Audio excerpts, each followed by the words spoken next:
Hello. Hi Dylan, hi everyone.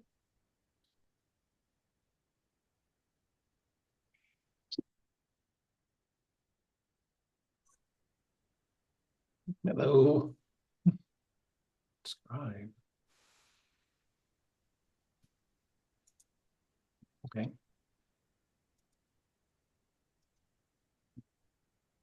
Hey, so it's our third hour this morning for each meeting. Hi Christine. Hi.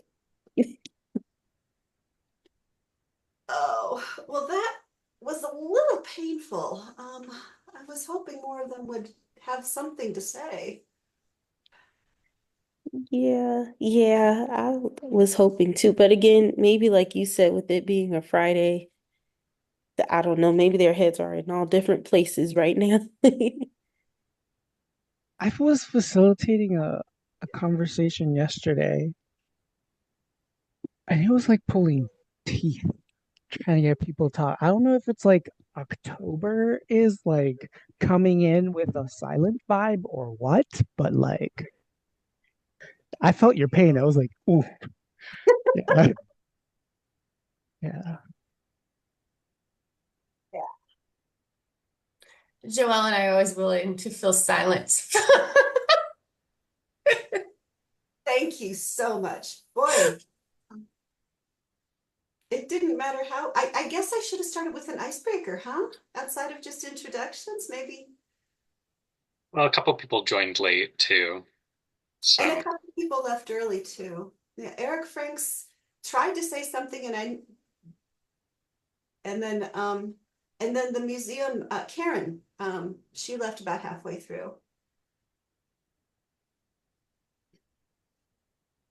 Yeah. Hi, Selena. I wish that we asked him to sign up ahead of time so I could have Googled and remembered everybody because I'm like, oh, I should know this person. I should know this person. I can do a registration next time. I was hoping that by not doing a registration, more people would feel comfortable attending. I don't know. We haven't had really great attendance at most of these in general.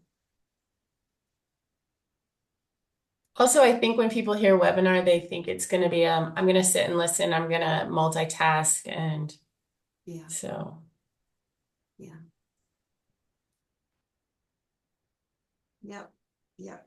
Well, we can do webinars with things, or we can do Zoom meetings. I don't know. As I think in calendar invite, I think I called it a meetup, but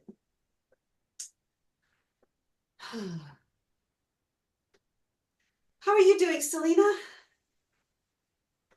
Doing great. Living the life. Oh, Very do tell, busy. Selena. Very, very busy lately.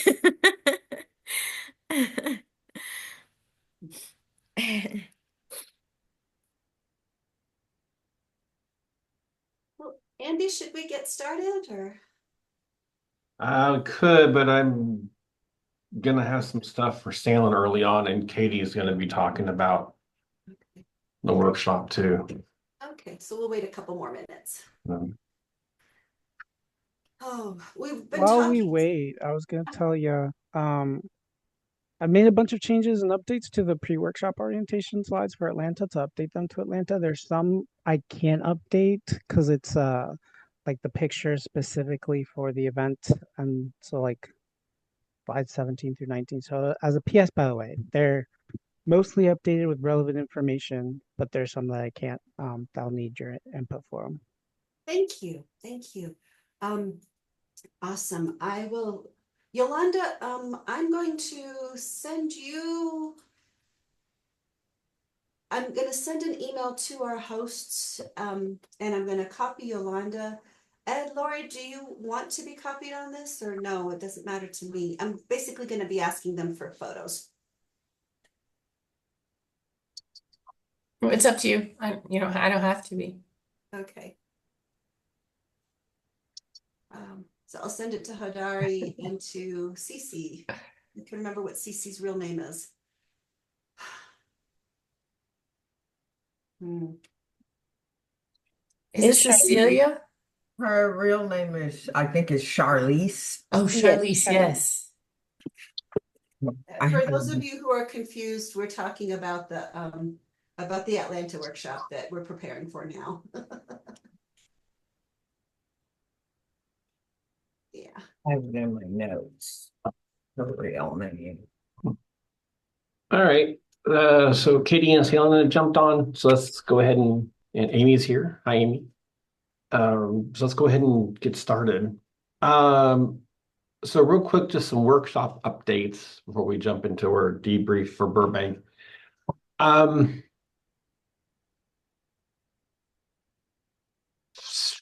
is there anything quick you all want to say about Atlanta? There's some, Lori put in some questions in the notes. Here, let me drop that in there. Put some questions in today's notes. Come on. That we can discuss. But is there anything quickly anybody wants to say about the Atlanta workshop?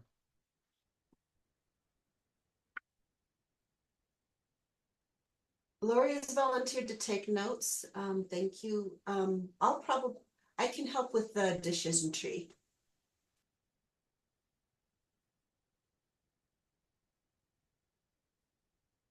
Or we can all help with the decision tree. Andy, what were you thinking in terms of what to say about the Atlanta workshop? Just that we're planning, and it's a little different. Do you want us to explain that a little bit? Sure, if you'd like. So our due to our partners' constraints, they were actually having our event on the end of day 2. So day 1, we get together, we start to plan, and then like midway through day 2, we're stopping and we're going to do the event that late afternoon. And then we're going to have another session on day 3, which is we're moving the partnerships, authentic partnerships conversation to day 3. So it's a lot different. Christine keeps saying she's very excited to see how this works. I am as well. It's going to be very new. And so we're kind of working through how that's going to look and how we're moving things around so that it'll all fit. Ed, Christine, do you want to say anything more about that? Yolanda? We're hoping that we're still having the partners introduce themselves on the morning of day 1, like we did in Boulder, Amy, because that worked really well there. And I think that's something that we're going to continue to do. But the discussion about sort of the role of partnerships and how they impact how we do things, by having that after the event, we're hoping that people will come to that conversation with sort of the experience of the event fresh in their minds and be able to reflect on the criticalness of that partnership and what role that plays in holding a successful event as part of the conversation. So hopefully it'll give them a little bit more to chew on for that section.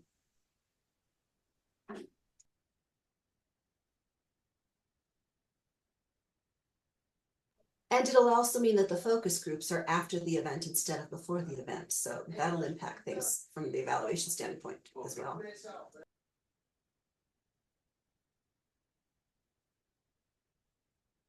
Okay, great.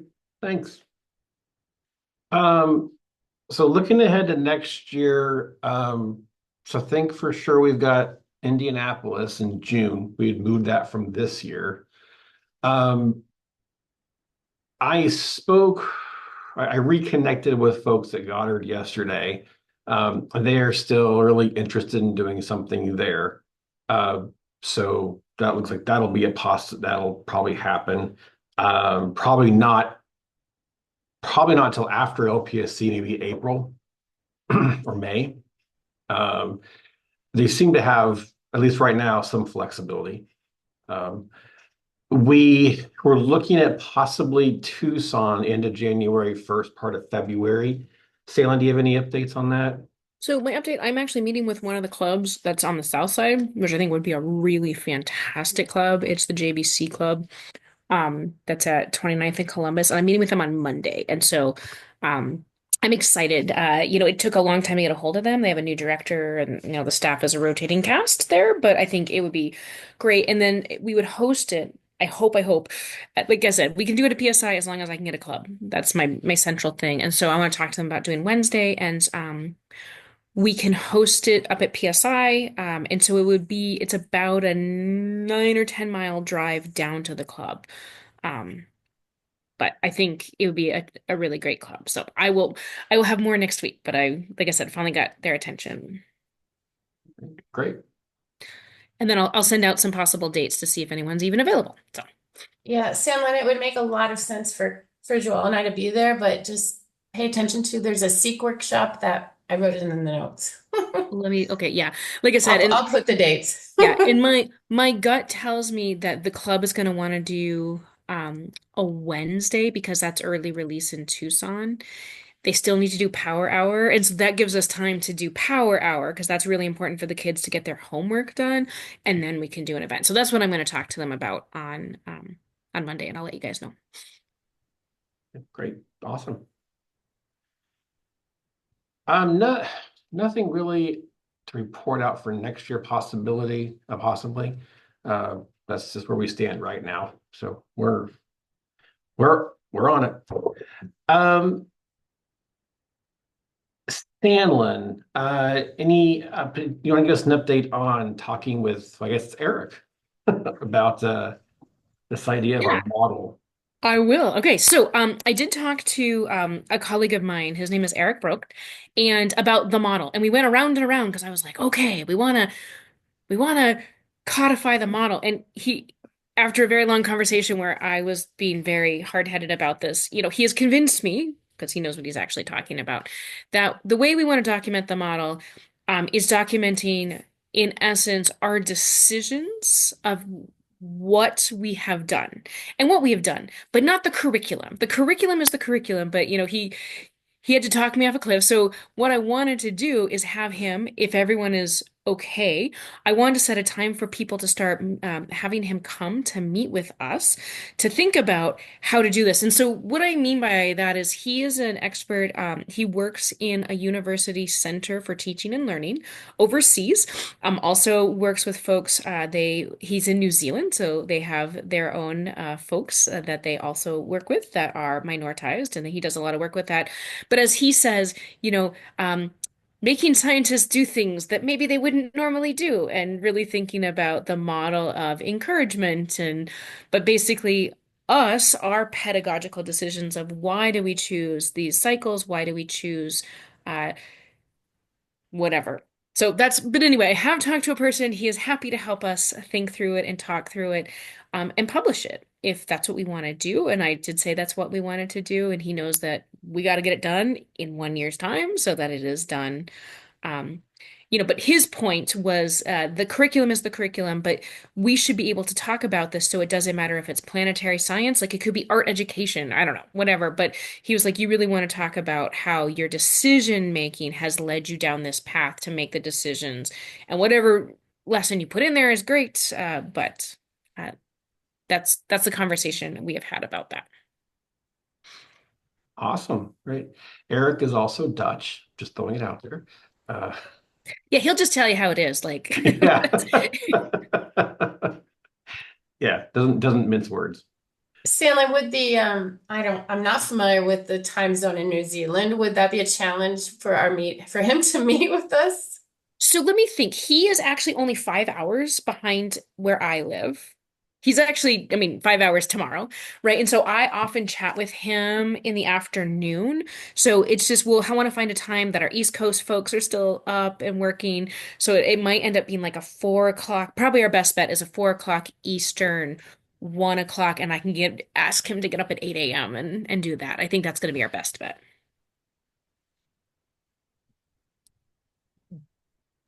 That's pretty exciting, Sandlin. I'd love to have him come and chat with us. Yeah, no, I think, like I said, I just was like, I did the pre and I was like, super like, but we want to publish. And he's like, Sandlin, it's not about your thing. And I was like, but he's like, it's okay. You're just going to have to let it go. And I was like, okay. But yeah, I think It's it'll be great. nothing And stopping us from like then presenting on it at conferences with specific examples. what he's saying is he's Nothing's like, stopping us from publishing that within the context of what we've been doing. So, it is, his point is he's like, get the model out there. And I kept wanting to be like, but it's a tangible thing. He's like, no, it's a decision tree. And he's like, and then put your curriculum on your website and point people to it. And I was like, oh, good.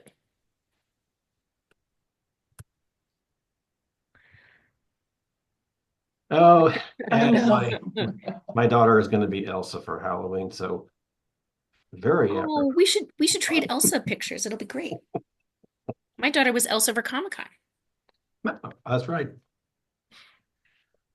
Okay, excellent. Thank you, Son. That's good. That's some cool, good stuff.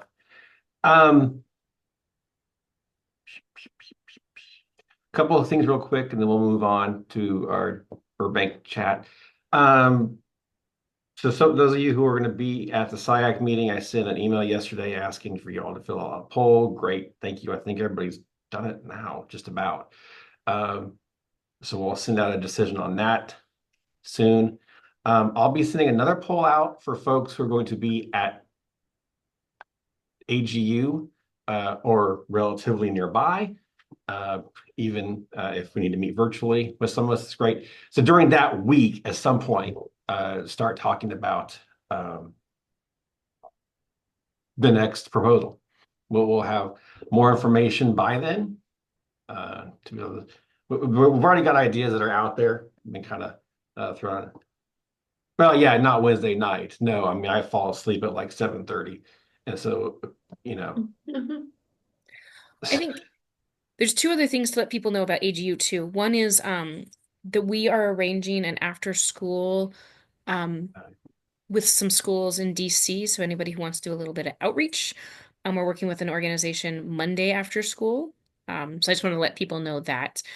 And then just to remind people to reach out if you want to be at a NASA booth, to reach out to your SMD folks, because every SMD division is kind of doing that as well. So. and the Wednesday night is when SIACT is getting the award. So, exactly. Andy, are you going as representing PI? So you're going to have to stay up later than 7:30. Just saying. I will be helping them eat. Me too. Oh, We'll Amy, sit next to each other, Andy. Super. Oh, Amy will be out there. Great. Yay.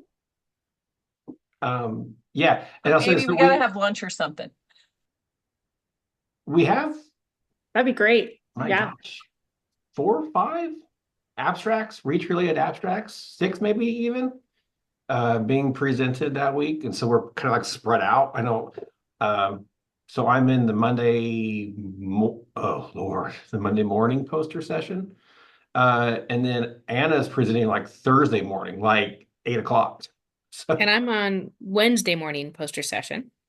yeah. So And the evaluation piece is Monday afternoon. Yep, you got to talk there. See, yeah, it's cool. We got some representation. well, and it's great because like Jeanette and Anna and Corinne's abstracts are like they're different, but they're all like related. It's really cool. So anyway,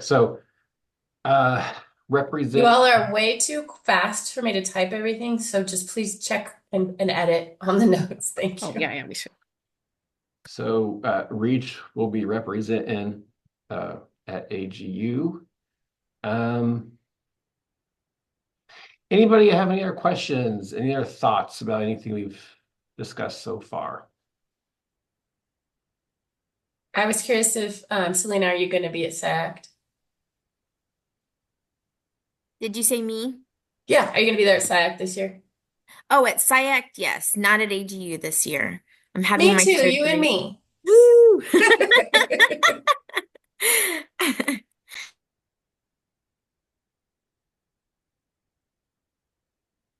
Okay. So for our discussion about the Burbank workshop, we're going to start off with Katie. Actually, she's going to give us some thoughts. If you recall, we asked Katie to join us, and she did, to help us kind of look at things through a research lens and what we're doing. So she's going to give us some feedback based off of that.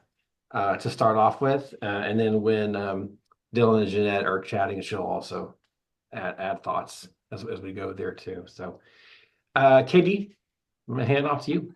Sure. Awesome. Good morning, everybody, or good afternoon, depending where you are on this planet. It's good to see you all. And I just had like some quick thoughts. And I was thinking a lot of times I give feedback more at the pedagogical level, which, I can never take my my teacher hat off, but I'm a teacher researcher, so that makes sense. But given where you are in going into your last year, I just had some bigger ideas to think about, if that sounds good. So, but I thought it'd be good just to share these thoughts and then give you a chance to make sure that with more guiding questions, give you all a chance to think a little bit more about it. Can you all see my screen? Awesome. Great. So just a couple noticings across the year, because it's like really fun. I have the joy of like seeing you all enact a workshop once a year, so I can kind of see a lot of growth. And I think one thing that has really stood out to me is how, as a team, you have modeled the strategies and approaches that you are encouraging your participants to use throughout how you're doing the workshop. And I think that's really cool. I also think this is the smoothest flow across the sessions that I've seen so far. And something that was really evident to me this time around was how strongly you integrated the community partners' hopes and goals into this workshop. And I think, and how you talked about it with the participants and how you showed that it was over time. And also, I think us doing the workshop at the Boys and Girls Club was a good chance to even further show how that connected to the Boys and Girls Club. And then I think it led to a really positive engagement event that was reflective to what the community partners were looking for. One of the big themes I've been thinking a lot about has been the integration of the series model and the strategies. And these are just like some bigger wonderings. I think there's a lot of value in both of the things, and they're integrated in all the sessions. But I'm just wondering how you feel like the participants are making sense of these tools in the workshop, and how you're thinking about the participants are going to keep using them. And also, how do we know that these are working? And so an interesting question I have is like, I think the participants are getting really important big idea takeaways, but you don't hear them specifically saying, as you're walking around the room, hearing them conversation, you're not hearing them say, oh, this is the relensify part of the series model that we're doing now, or this is the strategy X that we have been talking about. But I don't think they need to name it, but we have all these distinct dimensions of both the series model and the strategies, and how are we helping folks make sense of it in 2.5 days, right? When we're thinking about cognitive load, there's not that much space and time, but also how are they taking them with them, and so it's a little tricky in that I know the model is of the workshop is to 2.5 days, but I'm really interested to think about how you're coaching them, if at all, to keep using these as you move forward. Katie, can I ask you a question, or would you rather just share and then we can save questions? Whatever. What do you all think? Anything's fine with me. I'm here for you. So Ask your question, Joel. So, Katie, I think you have a really good point there about our series framework, and we're trying to call it a framework, not a model, just per Sandlin's earlier even conversation. So with the series framework, do you think it would be helpful if we as facilitators were intentional when we walk around to go, oh, or even like during the mini events, oh, you're already relensifying, or to try to like use that model in our dialogue with the participants as they go along? Do you think that would help solidify that so that they can then begin to see it later, to your point? Yeah, I think that could be something that could be helpful. And I'd love to hear what other folks would think about that, right? Like, it's hard when there's a lot of different, like, what CERES, there's like 5 there, 8 strategies or something like that. Is so many things to keep track of as a participant and a facilitator. So it's just like Hmm. something I'm wrestling with there. And I don't have an answer about the best way to do it, but maybe just thinking about it in this upcoming workshop of what you're noticing about that. And also from the evaluator standpoint, I would be interested to see if the participants ever mentioned, oh, the series framework, oh, the strategies document, right? And part of it's like, depends on, I don't, you don't want to lead them with, what do you think what was helpful about this or what wasn't helpful about We this, do ask so. them, we do ask them both those questions directly. Yeah. And it's growing, but there's more work to be done. Yeah. And that's it in the report, but just to say that that's part of, I'm going to get them right now. that's an area where it needs to continue to grow. Sure. Nice. It's interesting because I just want to, there's one little thing here. If we were going to do the revoicing, I think I'd really lean into the strategies more than the series, because again, we've kind of thought about it as just like it's a framework for help. It's a mnemonic device. It's steps they can take, and it's more about when they leave. So for me, I think, and it helps us to think through the steps we go through. So that would be my 2 cents on that. How about I keep going and then we can just then we can open up the floor to everybody, because I don't want to dominate the combo either. One thing that's really important about professional development for any type of educator is that it's long term, right? And so your workshop is designed to be 2.5 days, and you now have the welcome session, right? But I think a huge asset of Planetary Reach is the capacity building that you're doing and the networking that you're doing, right? Like watching folks connect with other people in their own area. Well, Burbank, LA is huge, right? It's all the same area, and I guess they're all okay driving over an hour to go to things. But that's why I live in San Diego. They are building this capacity to do outreach in more justice-oriented ways, and they're building connections with community partners and other planetary scientists.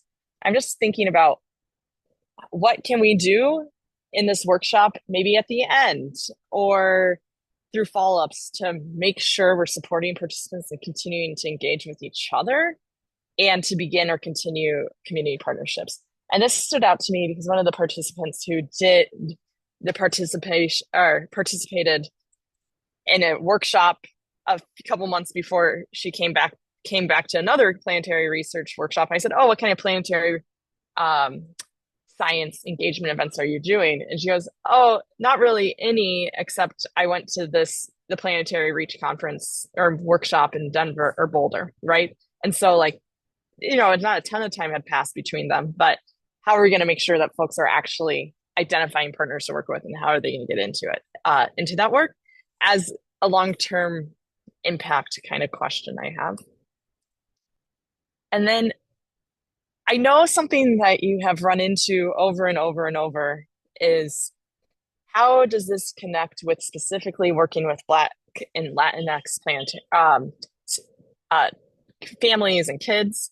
And overall, as a team, you've done an awesome job to say, this is really context specific work. You need to get to know your community members. And it seems like participants are making sense of that. But there's still these lingering questions over and over of what strategies are specific to working with Black and Latinx communities. And one thing that I've seen that is missing that could really be leveraged moving forward is, are there ways to increase participants' knowledge of Black and Latinx planetary scientists and their contributions to the field of planetary science? And is there ways that you can model celebrating the contributions of Black and Latinx planetary scientists during the engagement activities, right? Like in the engagement events. The reason I ask this is because we know that it's really important for kids to see folks who look like them, folks who have similar cultural backgrounds as them in positions above them that they can aspire to. And so and we know that there are amazing Black and Latinx planetary scientists out there who've made amazing contributions, but helping participants figure out who those people are, how can you find those histories and share them and celebrate them could be one small way to continue to work to support planetary scientists engaging Black and Latinx communities in scientists or in outreach without tokenizing either, right? So I think it is really important to be thinking about, like, I know when I find out about contributions from scientists that I've never heard about, it's exciting. And also I go, why wasn't I ever taught that in school, right? In school, we're taught about the dead white guys and of scientists, and that's about it, right? So what can we do to kind of expand who do we even know about from who are doing the scientific work? And then this is kind of going back to, it seems like Eric has this taken, you guys are working with Eric and will be a good contribution, but I'm just thinking about how can you share this planetary reach framework, model, your work in general. And I just want to emphasize the assets that you've already created. So even though you won't publish the curriculum as the framework, you do have this curriculum, and there's so many things that you can take out of the curriculum that are not specific only to planetary science. I think the series model and strategies document has some really valuable tools in it that could be used across contexts. And then something I think could be really helpful for you to keep thinking about is, are there case study examples that you want to create in the next round of workshop pilots? So thinking about next year, are there any facilitations that you want to video so folks can see a model of what would facilitating a conversation about X, Y, or Z look like? Or is there, like you're in a good spot to be able to think about what do you want to share with folks. So a lot of times when models for things are shared or curriculums are shared, there's often it's really powerful if a future facilitator could say, oh, what did that look like in a different context, and be able to watch that. Or if you could have an in-depth description of a story of how your framework's enacted, that'd be great. And also just thinking about examples of participants applying what you learned, right? I think to show this project's impact and also to show how it translates into actual practice, start gathering stories of folks who were participants in Planetary Reach and think about what are they doing. And I know you're sending those follow-up surveys, but if somebody's doing something really cool and that you hear about in the survey, maybe email them and say, hey, can we talk about it? Can we share this? I think that's an exciting idea.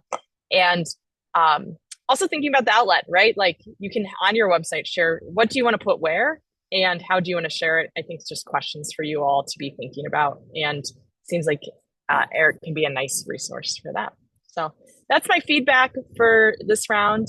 And Andy, I don't know if you want to open up to a convo or you want other folks who were at the workshop to put in their insights, or I'm passing the mic. That's all I'm saying. Thanks, Katie. Well, I guess unless somebody has something really pressing they need to get out, I think we can go ahead and hear from Dylan and Jeanette. Oh, yes.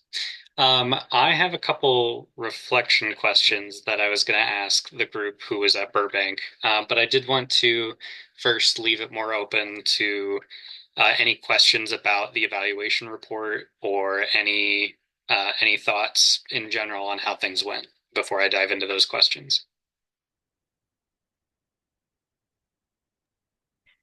Yeah, and I just want to jump in here because I'm going to have to take off for another meeting and leave you in Dylan's capable hands. But I wanted to share a couple of high-level takeaways from Burbank, specifically what was different. And I think some of these started in Boulder. I wasn't there to see them, but I just think moving the partner to the beginning was very powerful.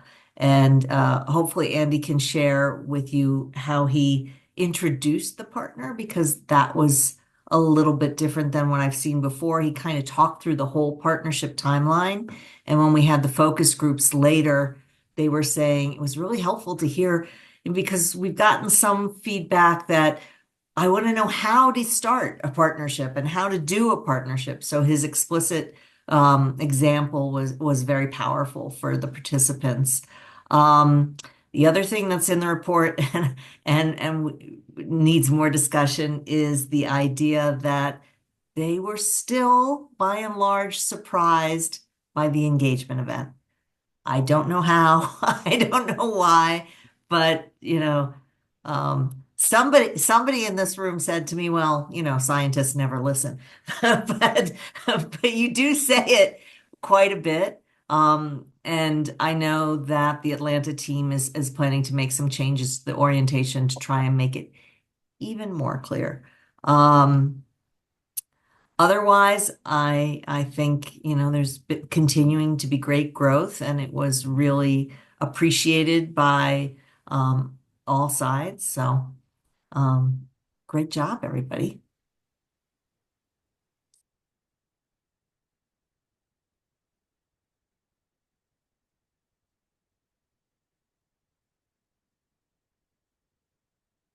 Any additional comments about that? Questions about the evaluation report? Thoughts about how things went? Or should I just dive into some questions?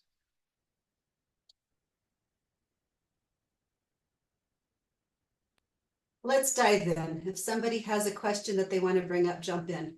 All right, sounds good. So the first piece that I was going to bring up was the fact that, so Andy, you took some time at the beginning of the workshop to really explicitly address that the workshop strategies and are very process based for building those authentic relationships with communities that theoretically could be applied to any community, and that there's not really going to be any kind of checklist for a specific kind of community. And it felt like that was some really explicit framing and messaging right at the beginning of the workshop. And I was going to ask just how all of you who were at Burbank, how you all felt, how participants responded to that messaging, how you felt that they engaged with the workshop. Did they discuss the content differently with this framing?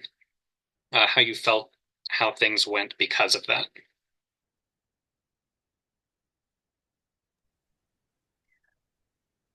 So I think two things. One is I think the folks that happen to be in the room in Burbank were on board already, right? Like they weren't folks who were like, I'm here for a checklist.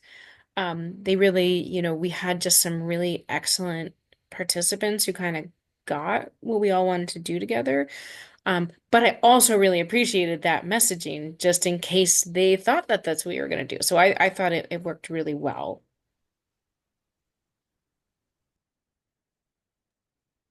Yeah, I agree with Sandlin that, it didn't seem like it was a stretch for them because, when after, Andy did the partnership thing, and after the Boys and Girls Club spoke and we were talking about that this wasn't a check, everybody's like shaking their heads yes, and they seem to be right on board with that.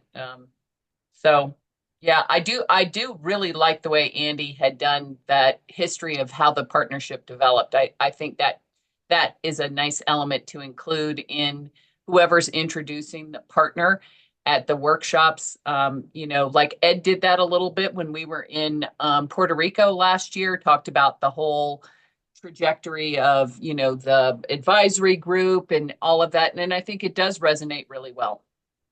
See, you're ahead of the game, Ed. Yeah, I was like, what are you talking about? I did what? Oh, I guess I did do that. Okay. Yeah, and somebody, I guess, will have to remind me what I said. I mean, I remember standing there talking about it, but I don't remember what I said. Uh, so yeah, it was interesting though, because when you look at the evaluation report, there is still some language from folks that sounds like they're looking for a checklist.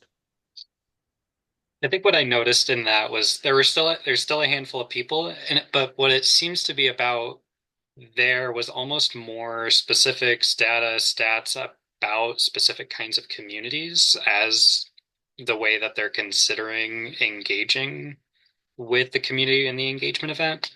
Um, but overall, it still seemed like there were fewer participants and less about give me the specific strategy that works with a 12-year-old Black boy who's interested in this topic. It didn't seem like we were seeing quite as much of that, but still some requests for information about give me stats and demographics and just background context on this kind of community.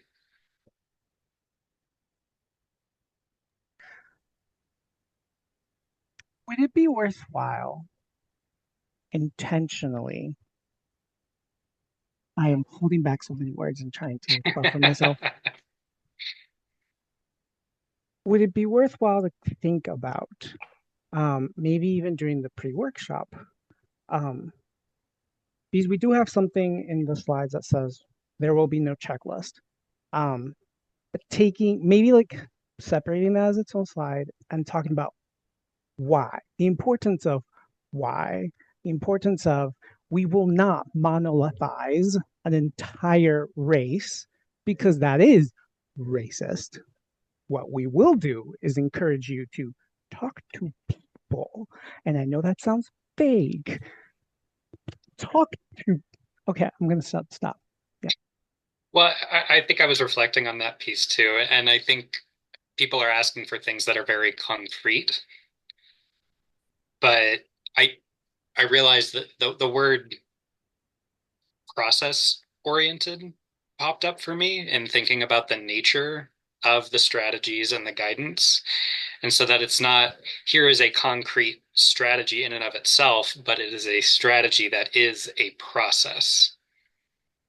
And so I'm wondering if like something around like the process oriented, process based language would help them understand that it's not a concrete thing, but it is a thing that you can do that is part of a process in order to develop this relationship, not here are the words that you need to say.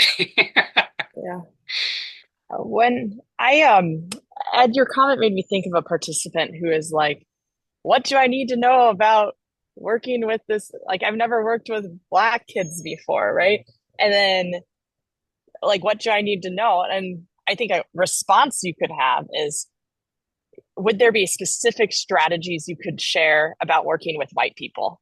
Does that make sense? Does that make in a way to say like in your group or whatever racialized group they're coming from, if you know, obviously, right?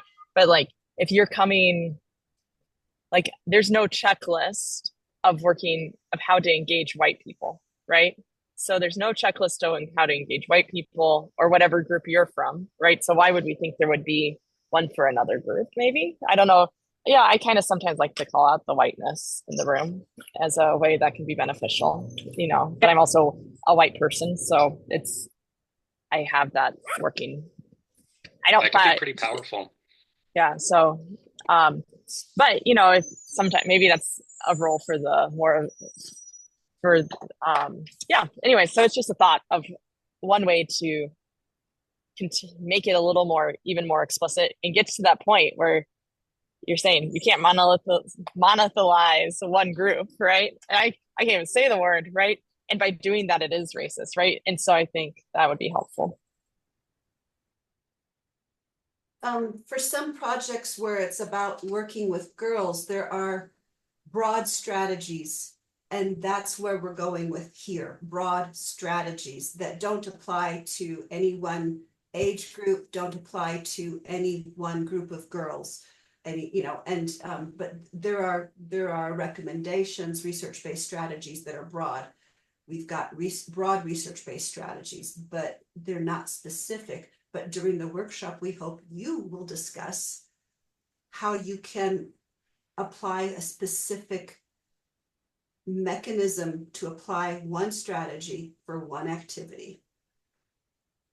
So this is Kendra. I'm sorry, I was on my phone and you guys couldn't hear me earlier. I got muted and couldn't figure out how to unmute, but I'm wondering if, as we're saying no checklist, because this has been something we've been vehemently, this has been a kind of a vehement thing, but maybe we try to tie the why no checklist to this whole idea of also celebrating, the diversity of the scientists that we do have from the Black and Latinx community in planetary science, maybe in celebrating them and showing who they are, learning about them, a little bit about their difference in their background, and saying why this program is not about a checklist. This is more about increasing, that access, which brings this diversity that we're celebrating right now.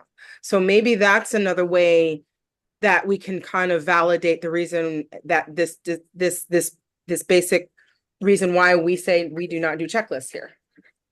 It's just tying it together with that celebration of the people that are already in the community that we're trying to get them to understand that this is an access point for them. So I don't know if I'm explaining myself very well, but basically it's just trying to tie those two together.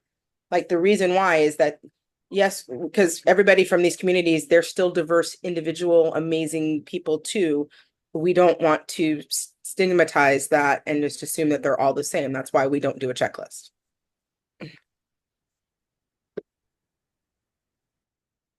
Nice point. Thanks, Kenda. I don't think I captured it well in the notes, Kenda, so make sure you please edit what I wrote. Okay, I get your intent, but I couldn't really write it. Well, that's okay. One of the things that I did hear in the Burbank workshop several times was that people were saying, we need to do our homework before we meet with people. And I think that was to me, that was very positive and affirming, that maybe they still want a checklist, but they also, I think, got the idea. And this is then again a question back for you, Dylan, of whether or not you heard some of the same things of, getting to know a community, getting to know the people. So I do think that they're getting that message, or at least they did in the Burbank workshop. And I don't know if we did something different to try to help move that along, but I heard less of the list, even though they still may want it. But I did hear pretty clearly, like, we need to get to know the communities that we're working with. I think maybe the shift in thinking about doing the homework is maybe shifting to thinking less about, let me look up stats about a particular community, and doing my homework by actually talking to the community. That might be the kind of shift in in thinking about what doing that homework actually means for them and getting to know the community. If there's any other pieces about that, let me know. Otherwise, I'll hop to our last reflection question and leave as much space as I can for questions at the end. Okay. So one thing that we have noticed is that the level of involvement of community partners has looked a little bit different across workshops. And also the approach that community partners have taken in the information that they share during the highlight has looked different between workshops. And I'm wondering and this is for everyone and not necessarily specific to Burbank, but I think there was something specific about what happened at Burbank that was appreciated. I'm just wondering, what content, structure, process have you seen as being the most helpful from the community partner and the information that they're sharing during their highlight in order to meet the workshop objectives and that support participant planning for the event? Because I think just to kind of highlight what I'm getting at is, I think sometimes in the highlight we've seen some very basic, here is the demographic breakdown of our community, here are some activities that we do. And then I think we've also seen some where they've explicitly dived into, this is what we think engagement work should look like. I think Rashawn at Burbank, like, he was a plant. I don't know what you said to him, Andy, but his presentation was so spot on. I mean, it was almost like those of us listening in the back were like, he was great at really talking about what those kids need and what he was looking for. And it was less about, I mean, he did provide some statistics, but it was really from the heart. And he said, and he spoke specifically about the engagement event, which is crazy that nobody knew they were supposed to do the engagement event, but he spoke about what he wanted to see us doing there and what he wanted the participants to do. I really felt like his presentation was very heartfelt and very specific to what we were doing. And yes, others were, in other workshops, they were like that too. But Rashawn's, there was a different level of quality, I think, because he actually put in a lot of empathy going back to our series framework into the presentation that he made. I don't know if the rest of you felt that way too, but that was certainly my take on his partnership intro. I thought it was fantastic. He had such amazing asset-based language about the community and about the youth that there were there and really showing about how all the programming was there to center around their interests and their needs, but then how planetary science fit in. So I thought it was great. I mean, to the point where I was like, maybe we should have him do a 15-minute redux of it to as Katie's thinking about, right, what are the things we might want to have as an artifact, like I would certainly welcome and love to invite him to give us an artifact of a presentation, for sure. One thing I noticed across the workshop as well was the facilitators did a really nice job of saying, Sarah, Rashawn, what do you think? What do the youth you work with like, right? So it wasn't a one and done thing, right? It was almost every session, there was a specific conversation about the kids at the Boys and Girls Club. And it was so asset based. And I think Sarah and Rashawn modeled that in a really great way. I think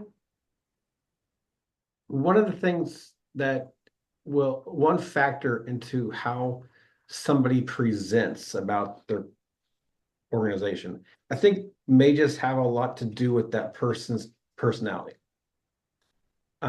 We can kind of say this is the information we'd like you to present and how they present that and what they present and how they do it. This is up to individuals. I think one of the things that helped with Sean was so great is because he's been there for a while. He definitely knows the kids. He definitely knows the community. I think if we had asked Sarah, or Sarah had been asked to do it, she would have done well, but she's only been there for like a month at that point, a month or two. So she just wouldn't have had the background and the experience with him to give the same presentation. So just something.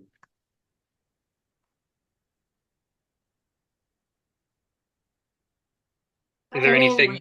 Oh, sorry. Well, I was just going to say, I mean, just in comparison to, like, since you opened it up to everybody, Dylan, I mean, we saw Heather's presentation, and I think that she got at that. I can't compare because I didn't see with Sean and Sarah's, but again, it's the passion of the person who's presenting about how much they care about the work that they're doing. That comes across too. So maybe you could comment on that one. I don't know if you felt like that was a good example, but. Yeah, I think so. Heather's was very deep into the community and what they do. I think something that Rashawn kind of built on from what Heather had was talking about their kind of philosophy of engagement even more and kind of more of what they wanted to see and not just about what was already there. And I guess I'm wondering with that if there's anything in how that request for the community partner highlight is made, if there's anything in how you would want to make that request to elicit more of what you're wanting to see and what you're valuing for the participants. Yeah, from what I'm hearing, I think it would be beneficial for us, for the community partners in the future, to specifically ask for them to share what they would like to see in terms of engagement at the event. That is not something I have asked our partners for Boulder or for Atlanta to do. Now, one of their goals is to share out information about their organization. And so that will remain part of it, because that's part of their goal, is to share out more broadly what their organization is for, why they're proud of it, what's important to them about the organization. So that'll remain part of them. I don't know that it needs to be statistics or demographics as much. It can be, but this is an opportunity for them to say, this is who we are. This is why you should partner with us, because we're awesome for these reasons. But yeah, For San Antonio, we asked them to include and I think I said the same thing with Rashawn. I said, if you all could talk about your communities that you're serving, the communities that we're going to see during this event, and talk about also what are your goals for that event? What do you want people to walk out of having done that event? I think I told both of them the same thing. And we got two different presentations. Not that in San Antonio it wasn't like heartfelt. They just were the talkers, I guess, that Rashawn is. They were both honest. It was just different style. I think that's a good point. Yeah, some of it is going to depend on just who the person is. But if there are any final comments about that, please go ahead. Otherwise, it seemed like there were still some questions for what Katie had. So I will leave it there. Thank you. Thanks, Dylan. Hey, Ed, you want to ask Katie your questions? I'm trying to remember what exactly it was. I'm so sorry. There was something on your slide for celebrating Black and Latina scientists Yes. in the workshop. And you mentioned this at the end. We want to do this in a way that doesn't tokenize the people that we're highlighting. And something that Kenda and I have also spoken about, like originally we were like, oh, what if we like put a list and we are like, here, these are the people in planetary science, but then that enables people in a sense to feel like I can contact this person constantly to like bring them to my engagement event, but these people are already incredibly taxed on their time. Yeah. So then how do you have recommendations about how to like do this in a way that celebrates? Because I love that idea. I love that approach. Celebrates the scientists in the field in a way that's not tokenizing and in a way that doesn't have like a negative impact on them later on. Yes. All right. You don't want to like to continue to increase their burden, right? Of labor that they're not paid for, or maybe even interested in doing, right? That is for sure. I think one thing is like in education or science education stuff, we do a lot of stuff around like the history of science, right? So like figuring out how different discoveries were made. And maybe it's even as little as like you all know science, planetary science more than me, but maybe if you can think of like, oh, if we're doing the crater activity, let's share about this person who made contributions, has made discoveries, like sharing. It's not just saying, look at this Black scientist, right? It's saying, look at this cool contribution that this scientist has made, or this is the type of work that they do, right? You don't just want to have a list of names, right? You want to know why you're celebrating them. And so I think maybe as a research team, you could think around your curricular activities you have and say, who do we know that has made contributions like this? You know what I mean? So I think like, and without having to say, contact this person, right? Because in history books, or like in science books, you hear about Alfred Wegener, right? And plate tectonics, right? But you're not hearing about, like, it'd be cool if we could get kids to know the names of more scientists, especially more racially diverse scientists than just like the weird problem we have in science, right? So, so maybe it's not always even about making introductions, right? Or sharing the contact information, right? It's just like building our understanding and sharing of who these people are. Does that help, Ed? Yes. Thank you so much. That like ADHD moment here, what you just said reminded me, and I'm going to give this an example and you can be like, oh yes, that's about the road. So there's like a public lecture I have about history of science, history of planetary science. One of the things I try to highlight there is like when we're talking about observing the stars, being able to figure out when an eclipse is going to happen. Like I try to highlight indigenous science that demonstrates that, not immediately go to the Newton's law and blah, blah, blah. So what I'm hearing you say is kind of taking that approach when we're talking about craters. Let's highlight, it doesn't have to be necessarily somebody today working in the field. We can Mhm. highlight the contributions throughout time from different cultures. Yes? Yeah. Yeah. You like I think like the But indigenous wisdom we have that got wiped away is huge, but also thinking like different levels of history, right? Like near history, 15 years ago, too. Like I think across that, I think is cool, you know. And I know that you don't in this workshop we don't talk a lot about like astronauts, but highlighting like the black and brown astronauts, like who loves astronauts? Kids. Who wants to see an astronaut that looks like them? Kids.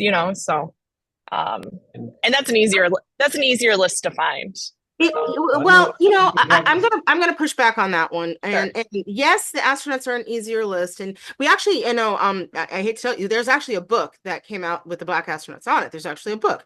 But the Oh, nice. problem that we have with that is that's not as attainable Yes, that's a good for point, these Kendra. kids. So that's where, yeah, we do that all the time. But those kids go, well, they were. It's almost like saying, hey, you two can be an NFL, quarterback, Yeah, yeah. NFL wide receiver, and it's like, well, no, maybe you can't because that's a really hard a goal that not everybody can do.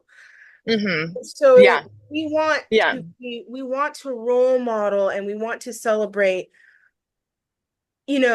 the people that do a lot of the work that support what the astronauts ultimately end up doing. But there's yes, yeah, for every astronaut, there's probably about 1,000 people that put into a lot of work to support the few little things yeah, astronauts have to do, in their time on the space station. There's probably 1,000 people that got all of that together, built the experiment, built the hardware, built the support tools, built the space station in the first place. So, and a lot of those people have diverse backgrounds, and I think those are the people that we want to be trying to celebrate more. And yeah, it's not going to be easy. It's not an easy list, but hmm, even if it's just something that, and we can honestly, it's something that, and this is where we can lean on NASA and some of the NASA mm, some NASA resources, because they have the PAO office, I'm trying to think of there's other offices that track that they actually do track their workforce, and maybe we lean on those a little bit, and depending on where we go, we try to learn and celebrate about people, not necessarily burden their time, but at least celebrate those people that are maybe either from that area yeah. That's a or cool idea. from that region, because or from the schools that are in that area, that went to the schools in that area. And that's something where we can lean on PAO. And I'm trying to think of there's another program that actually does track all this stuff heavily, and maybe that's what we can do. So we're celebrating, oh, this so and so, this person's an engineer on space station, or this person's a scientist on Artemis, or this person or this person trains the astronauts, or things like that. And let those kids see these things and see that person went to a college that's in their region, or maybe even went to their high school, things like that they can see that are more attainable for them. And I feel like that's the level that we need to get to. Yeah, I That's think that's a great point, Kenda. I think going for the astronauts is great and big, and we actually use that a lot. But again, it becomes this like, oh, that's something I can never do unless I'm really extraordinary. And I don't know if I can be that extraordinary. And we want them to realize that there's a lot that they can do. That they are Yeah, extraordinary, number one, but there's a lot that they can do, not just be an astronaut. yeah, and that's helpful for expanding access. You can't, if you don't know if something exists, you can't do it, right? Yeah. Good point, Kenda. Thanks. Okay, so we're over our hour. Any final thoughts, Dylan? Nope. Thank you. I will follow up with Joelle on Burbank questions that are very specific to Atlanta, because we didn't get to talk to them, but and maybe copy others that were there to feedback. And with that, if there are any other questions about the evaluation report, please let us know. And just FYI, this was recorded, so we'll have it posted so you can go back and look at anything later if you need to. Right. Take care, everybody. Thank Good to see you. you. Good work. Thanks Good all. Bye. Bye, Awesome. everyone.